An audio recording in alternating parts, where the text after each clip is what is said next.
Bon, merci beaucoup. Quelques mots en préambule.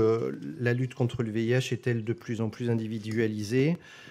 Pour ma part, je pense que la réponse est probablement oui. En même temps, on va laisser chacun développer les arguments et puis débattre. Euh, il semble qu'il y ait, pour ma part, une invisibilisation de la lutte contre le VIH, aussi bien en France que dans le monde. Elle se traduit par des campagnes de prévention grand public qui sont raréfiées, par exemple, par des politiques publiques qui inscrivent la lutte contre le VIH dans une stratégie plus globale de santé sexuelle. Est-ce que c'est une bonne ou une mauvaise chose? Aussi par des politiques et des financements qui sont orientés vers des problèmes perçus comme plus immédiats ou plus récents, comme la pandémie de Covid-19, ou vers des enjeux de santé publique émergents, comme les maladies chroniques non transmissibles et la santé mentale. Alors la raison de cette invisibilisation, si elle existe, elle est plurifactorielle à mon sens. Elle est aussi, comme je l'ai dit tout à l'heure, liée probablement au progrès remarquable qu'on a obtenu tous ensemble par l'efficacité des traitements aussi bien en curatif qu'en préventif. On est beaucoup à avoir œuvré pour informer sur ces bonnes nouvelles, la diminution des nouveaux cas, l'espérance de vie des personnes vivant avec le VIH, le changement de perception sur l'évolution du vivre avec le VIH, un élargissement souhaité dans une approche globale de santé sexuelle pour vouloir changer le regard et la perception, mais ça n'avait pas, et ça n'a pas pour objectif d'invisibiliser, parce que, l'incidence du VIH a certes baissé jusqu'en 2021, mais elle se stabilise depuis, avec près de 4000 nouvelles infections annuelles ces 3 dernières années, parce que nous n'avons pas offert la PrEP et la prévention diversifiée à toutes les personnes qui devraient en bénéficier. Comme on l'a dit tout à l'heure, parce que les inégalités de santé persistent, qu'elles soient sociales, de race, de genre ou géographiques, et qu'elles sont un frein à la lutte contre l'épidémie. Parce que nous avons aussi le devoir d'accompagner toutes les personnes vivant avec le VIH au-delà de 2030, avec les objectifs fixés, oui, mais après. Et surtout parce que la stigmatisation persiste en France et ailleurs, et dans ce domaine, on ne peut absolument pas parler de progrès. Donc Gabriel Gérard va aborder ce matin des enjeux de l'élargissement du champ de la santé sexuelle. Même si tout le monde te connaît, je rappelle que tu es sociologue de la santé, tu travailles depuis longtemps sur les enjeux du risque et de la prévention du VIH, plus récemment sur la santé des minorités sexuelles et de genre. Tu es co-investigateur de l'étude VESPA 3 et tu t'intéresses également à l'histoire des mobilisations collectives face au VIH-Sida. Et puis Nicolas Etienne, qui est là aussi, est responsable communication et marketing social à Santé publique France, chef de projet de SexoSafe au sein de l'agence, et il interviendra après Gabriel sur les stratégies de prévention à mettre en œuvre face à cette invisibilité. Voilà, merci à tous les deux.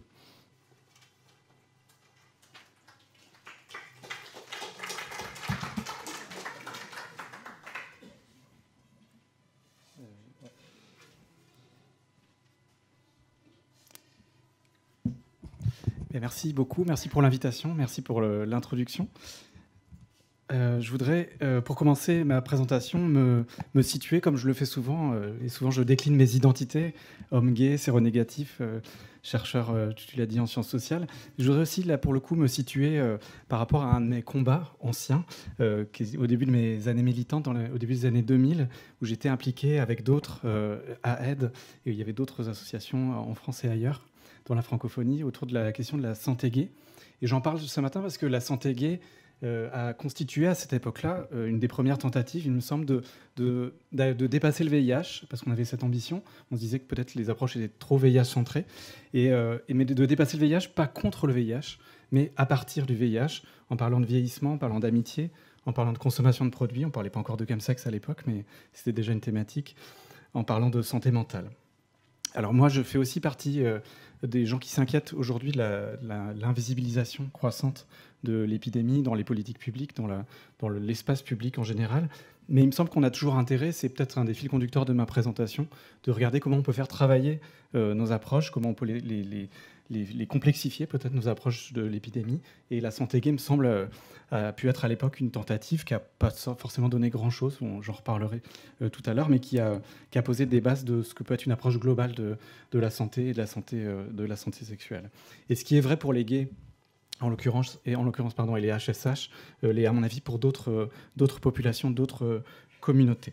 Alors, dans ma première partie de présentation, je vais revenir sur un certain nombre de balises historiques des croisements, des entrecroisements entre prévention du VIH et santé sexuelle, qui me semble une histoire longue, finalement, et pas si récente, même si elle a des développements récents. Et puis, dans un deuxième temps, je vous présenterai un certain nombre des enjeux que j'ai identifiés pour cette présentation, pour la discussion autour de l'élargissement de l'approche en termes de santé sexuelle. Peut-être pour commencer, une définition de ce que c'est la santé sexuelle selon l'OMS. C'est un état de bien-être physique, émotionnel, mental et social en matière de sexualité, mais ce n'est pas l'absence de maladie, de dysfonctionnement ou d'infirmité. C'est une définition assez ancienne qui date du début des années 70, qui a été vraiment forgée dans le sillage des mouvements féministes et homosexuels. C'est important de se le rappeler. On parle d'une approche aussi émancipatrice, positive, à rebours des approches de coercition et de contrôle. On est dans quelque chose de la transformation aussi du rapport à la sexualité. Donc, situer cette définition qu'on connaît, hein, j'imagine tous et toutes, me paraît quand même important pour commencer cette présentation. Si on reste sur les repères, et je vais aller vite parce que c'est une histoire qu'on connaît très bien, mais les années 80 viennent percuter finalement cette approche de santé sexuelle avec l'éruption de l'épidémie de sida, et où la question de la maîtrise et de la connaissance des comportements sexuels va s'imposer vraiment comme une dimension clé de l'intervention sanitaire. Et dans mon domaine en particulier de la recherche, la sexualité va devenir un objet d'enquête, un objet massif d'enquête, avec des grandes enquêtes. J'en ai nommé quelques-unes, les enquêtes sur la sexualité des Français dans les années 90, dans les années 2000, mais une très récente là, dont les résultats vont bientôt sortir. Enquête sur la sexualité des jeunes, les diverses enquêtes presse gay, les enquêtes parcours plus récemment, etc. On est vraiment sur l'idée de mieux comprendre, parce qu'on partait aussi de pas grand-chose en termes de compréhension de ce qu'était la sexualité et la santé sexuelle des communautés ou des groupes concernés par le VIH.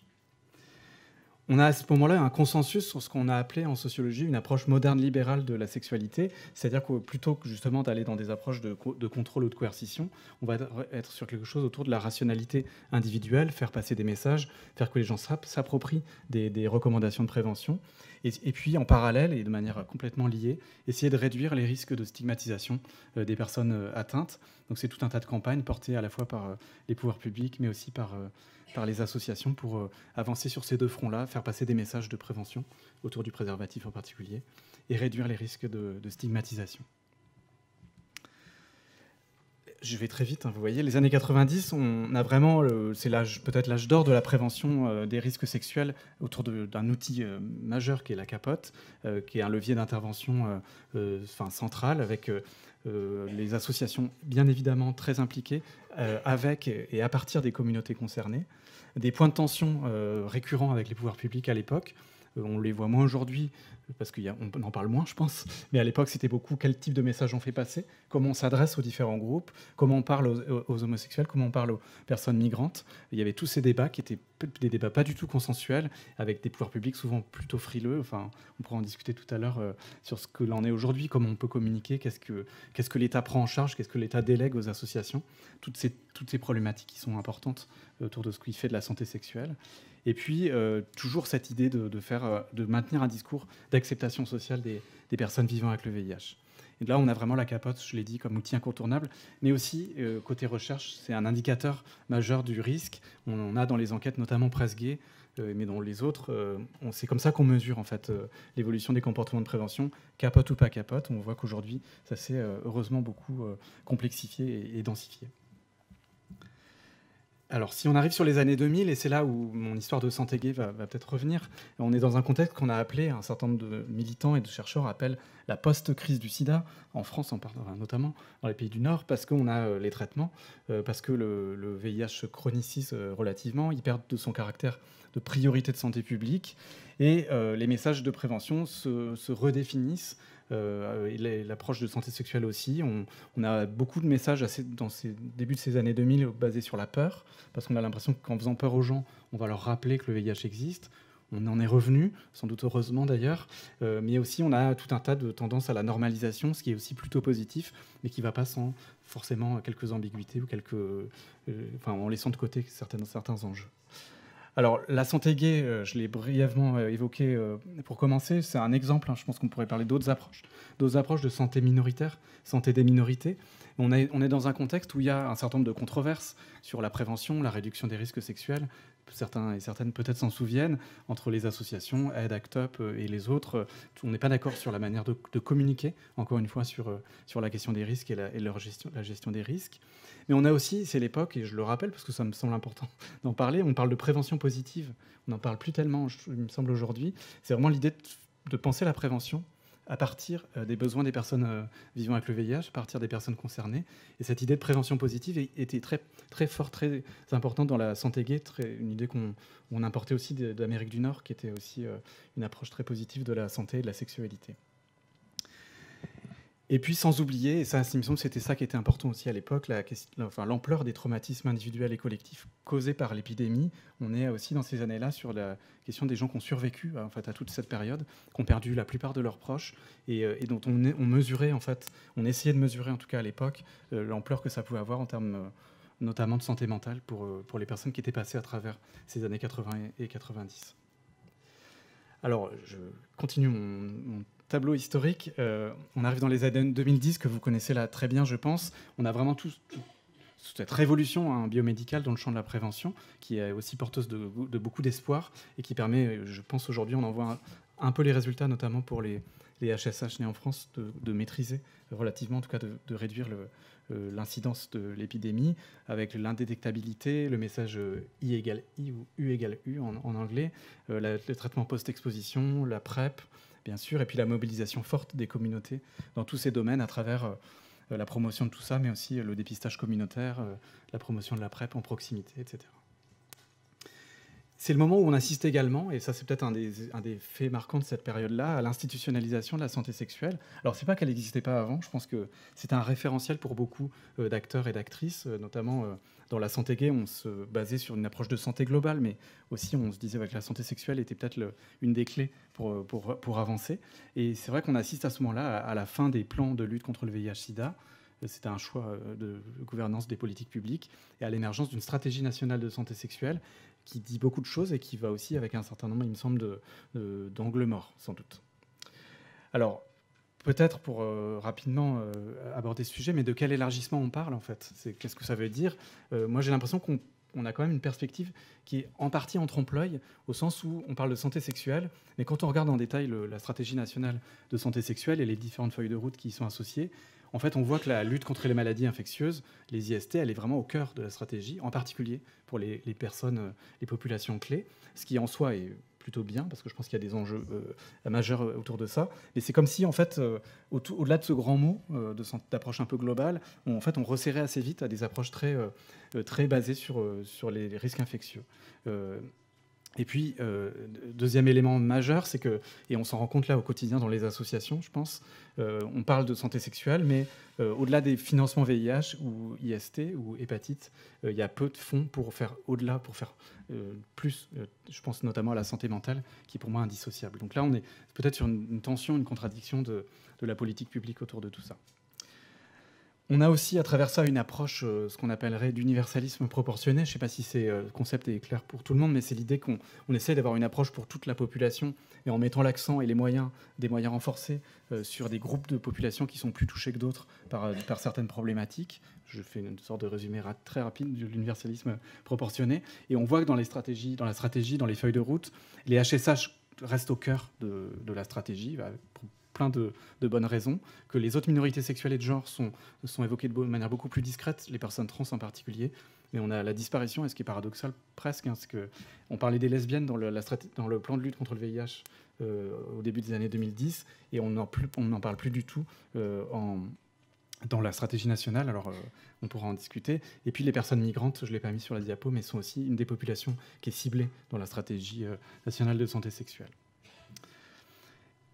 Et à partir de ça, de quelle invisibilité parlons-nous? Et c'est une des bonnes questions qu'on va peut-être discuter tout au long de la journée. Mais ce que traduit toutes ces évolutions-là, c'est ce qu'on a essayé de définir avec François Berdegot, mon camarade qui est dans la salle, je crois. Mais c'est vraiment l'adhésion ou le fait que la France soit collée à cet agenda mondial de fin de l'épidémie, et avec tout ce qui peut porter comme espoir, mais aussi comme ambiguïté. L'espoir, évidemment, d'en finir avec les nouvelles transmissions, d'abaisser la stigmatisation, même si on en parle moins souvent, on parle plus de l'objectif zéro transmission, mais c'est aussi zéro stigmatisation, il me semble indissociable, donc la fameuse cascade du VIH dont on a parlé. Mais en parallèle, et c'est peut-être une des ambiguïtés, on a encore du mal à promouvoir indétectable égale intransmissible. Ça reste un sujet complexe, malheureusement, alors que c'est un slogan assez simple qui devrait être une priorité en termes de pédagogie collective pour le grand public et pour les communautés concernées. Et puis, une difficulté aussi à prendre en compte l'ensemble du vécu des personnes vivant avec le VIH, pas simplement leur sexualité, mais leur vie sociale dans leur ensemble. Et là, il me semble qu'on ne fera pas de la santé sexuelle efficace si on ne marche pas sur ces deux jambes-là. Bien sûr, la sexualité, les risques, mais aussi la vie sociale. Et puis, peut-être, c'est un peu provoquant de le mettre comme ça, mais fin du sida, est-ce que c'est égal à disparition des personnes concernées? Je dis parce que, avec François, notre livre date de 2017, ça s'appelait « La fin du sida est-elle possible ?» Quand on a présenté le bouquin dans un certain nombre d'événements militants, dans des librairies, etc., je pense qu'une des questions qui est revenue à chaque fois, souvent posée par une personne, pratiquement toujours posée par une personne vivant avec le VIH, c'est « mais en fait, vous, ce que vous voulez, c'est qu'on disparaisse ». Alors, on disait bien sûr non, mais c'est vrai qu'on voit l'ambiguïté aussi de ce message, la tension que ça crée aussi pour les personnes en termes d'effacement, au-delà de l'effacement biologique, mais c'est l'effacement surtout de l'expérience, du vécu, de la mémoire, en fait, de cette épidémie. Et je pense que là, on est sur un nœud de quelque chose qui me paraît assez central pour les discussions. Alors, je vais aller assez rapidement... pour laisser du temps aussi justement à la discussion, quelques enjeux que j'ai listés. Alors, ils sont tout à fait subjectifs, donc ils n'ont pas de prétention à tout couvrir. Premier enjeu, alors je rentre direct dans le vif du sujet, la question du plaisir. Il me semble qu'on est encore là aussi sur quelque chose qui est un peu l'angle mort, un angle mort collectif, et en particulier des politiques publiques. Bien sûr, c'est difficile à quantifier, c'est aussi très difficile à qualifier, le plaisir dans les enquêtes qu'on mène, mais malgré tout, on parle de santé, on parle de sexualité.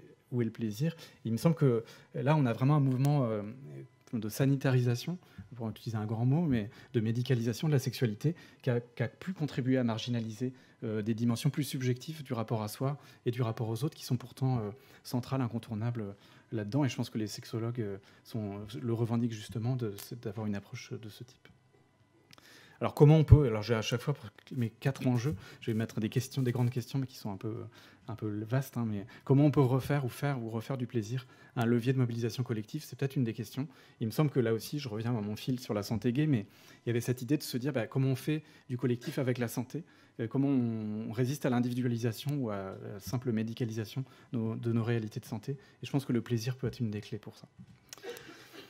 Deuxième enjeu, là non plus pas surprenant, c'est la question des inégalités sociales de santé. La santé sexuelle est beaucoup définie, dans les politiques publiques en particulier, comme un enjeu de maîtrise de soi et de ses comportements. On est beaucoup sur... on va demander à l'individu de prendre en charge, prendre en compte, d'aller se faire dépister, toutes ces bonnes habitudes. Hein, mais le risque à travers ça, c'est d'éluder tout ce qui est de l'ordre des dimensions collectives et des enjeux d'inégalité d'accès à la prévention et aux soins. Ça ne suffit pas de dire aux gens d'aller se faire dépister. On l'a vu tout à l'heure, il y a des inégalités territoriales d'accès aux soins et au dépistage qu'il faut évidemment prendre en compte. Il y a aussi le risque, à travers ces injonctions plus individualisées, de passer à côté du poids des violences, et des violences structurelles, mais aussi individuelles, qui pèsent sur la santé sexuelle. Je n'y reviendrai pas plus en détail, mais on pourra en discuter. Et puis enfin... la santé sexuelle, c'est aussi des dimensions sociales et sociables de la sexualité. Et là, on parle de normes, on parle de préjugés qui sont éminemment, là aussi, collectifs, travaillés par des enjeux collectifs, des rapports de force. Donc ça, il me semble qu'on ne peut pas passer à côté, sinon on rate une dimension très importante. Alors, grande question, comment mieux associer les minorités dans leur diversité à la définition des priorités de santé sexuelle, de santé tout court qui les concernent? On pense aux HSH nés à l'étranger, racisés, aux femmes, aux personnes immigrées dans leur ensemble, aux personnes trans également. Et puis comment penser ou repenser la santé des minorités ou les perspectives des minoritaires sur la santé? Il me semble que ça, c'était une des questions qui était portée par l'approche de santé gay, qui pourrait servir aussi, resservir aujourd'hui de point de discussion, du moins. Troisième enjeu, la place de la biomédicalisation. J'en ai parlé, dans les années 2010, ça a été le changement majeur, et puis qui court jusqu'à aujourd'hui. On parle quand même beaucoup de PrEP, de toutes les formules de PrEP qui se développent, qui sont super importantes, et qui vont peut-être changer la face de cette épidémie. Mais est-ce qu'à travers ça, on n'a pas en partie dépolitisé finalement la santé sexuelle? Et est-ce que la diversification de la palette des outils de prévention n'a pas aussi contribué à considérer plus, à moins considérer, disons, les personnes qui prennent les comprimés. En fait, on parle beaucoup des comprimés, des molécules, mais peut-être moins des personnes qui les utilisent, alors que c'est le centre de tout, finalement, et de la dimension sociale de tout ça. Le fait qu'on resserre sur les risques infectieux, je l'ai dit, à la fois c'est essentiel, et il me semble que c'est un enjeu de santé publique, mais à la fois il y a sans doute d'autres choses qui se passent. On parle notamment, et on aurait envie qu'il y ait plus de choses en termes de santé mentale, mais aussi de santé anale, d'autres enjeux de santé dont on pourrait parler et qui devraient, selon moi, faire l'objet de développement dans les futures feuilles de route de santé sexuelle. Alors peut-être la grande question autour de cet enjeu-là, c'est comment on passe d'une prévention des risques, dans lequel je trouve qu'on est encore beaucoup, à une approche de promotion de la santé sexuelle. Alors la nuance vous paraît peut-être mince, mais en santé publique, on a vraiment cette tension, et on va beaucoup plus vers de la promotion de la santé qui paraît beaucoup plus à la fois positive et porteuse de beaucoup plus de transformation que simplement rester sur la prévention des risques, même si c'est indispensable. Enfin, et je ne vais pas tarder à conclure, la place des personnes vivant avec le VIH me paraît être un des enjeux cruciaux, en fait, si on parle de santé sexuelle, d'élargissement de la santé sexuelle. Ce que je disais tout à l'heure, en fait, c'est vrai qu'on parle beaucoup de molécules et de charges virales, mais on parle peut-être plus assez des personnes qui vivent avec le virus. La sexualité des personnes vivant avec le VIH est de moins en moins, malheureusement, un enjeu de recherche et d'intervention. En tout cas, de recherche, je peux en parler, mais il y a dans la salle une collègue de Belgique qui a beaucoup travaillé là-dessus, donc c'est intéressant de l'entendre. Mais c'est vrai qu'on a malheureusement moins de travaux sur ces enjeux, en France en particulier, alors même que la sérophobie reste un enjeu très important, très ancré, et que peut-être qu'il faudrait qu'il y ait des travaux plus là-dessus encore, quantitatifs et qualitatifs. Et puis, alors même que la qualité de vie sexuelle, elle reste marquée par des obstacles, des anticipations négatives, des choses qui entravent en fait la bonne qualité de vie des personnes vivant avec le VIH. Peut-être, du coup, la grande question autour de ça, c'est comment on fait pour remettre l'expérience des personnes vivant avec le VIH au centre des discussions. Je ne dis pas que c'est la seule discussion à avoir, mais je pense que c'est une discussion très importante. Revenir à ce qu'on a appelé la prévention positive, ou à quelque chose qui ressemble à ça. Et ça, pour moi, c'est sans doute un des incontournables dans les prochaines années. Et puis enfin, comment continuer à prendre en compte les traces intimes que cette épidémie a laissées et laisse dans nos vies, dans nos affects et dans nos corps, dans toute la diversité de qui on est, en termes de génération. Il me semble que là, on est sur aussi une question importante. On parlait tout à l'heure du fait que le VIH rentre au musée, mais ce qui est très bien, mais on est aussi porteur de cette histoire collectivement et individuellement dans nos corps. Et il me semble que ça, faut pas l'éluder. Je termine. Du coup, ma conclusion, c'est pour vous dire qu'il y a, à mon sens, un grand besoin d'espace de débat et de partage d'expérience. Ce qui est super, c'est on est après les états généraux des personnes vivant avec le VIH, et je crois que ça a ouvert quelque chose d'assez génial et à poursuivre, à amplifier. Ça, c'est vraiment important pour moi. Il y a un enjeu de remobiliser les pouvoirs publics autour du VIH, de cette épidémie, et en particulier à travers une approche d'universalisme proportionné. Il me semble que c'est une des clés. Il y a peut-être besoin d'un acteur associatif de la promotion de la santé sexuelle. Je dis ça comme ça. Il y a peut-être des choses qui existent dans ce sens-là, mais il me semble qu'on a peut-être besoin de réfléchir à plusieurs pour faire pression aussi sur les pouvoirs publics autour de ça. Et puis des programmes de recherche, des recherches sur la santé sexuelle des personnes vivant avec le VIH, des personnes séroconcernées, on en a grandement besoin. Et là aussi, on peut le faire à plusieurs chercheurs, associatifs, cliniciens. C'est important. Et puis enfin, je termine. Ça va faire écho à ce que je disais précédemment sur le besoin de collecter, de conserver l'histoire et la mémoire des personnes vivant avec le VIH, à la fois à l'échelle collective, mais ça c'est fait aussi pas mal sur les recherches qui portent sur les associations, mais aussi à l'échelle individuelle. Et je pense qu'on est face à quelque chose de très important, avec en plus les perspectives de vieillissement, qui sont une très bonne nouvelle, mais justement ça nous laisse un peu de temps pour collecter ces mémoires et en faire quelque chose collectivement. Merci de votre attention.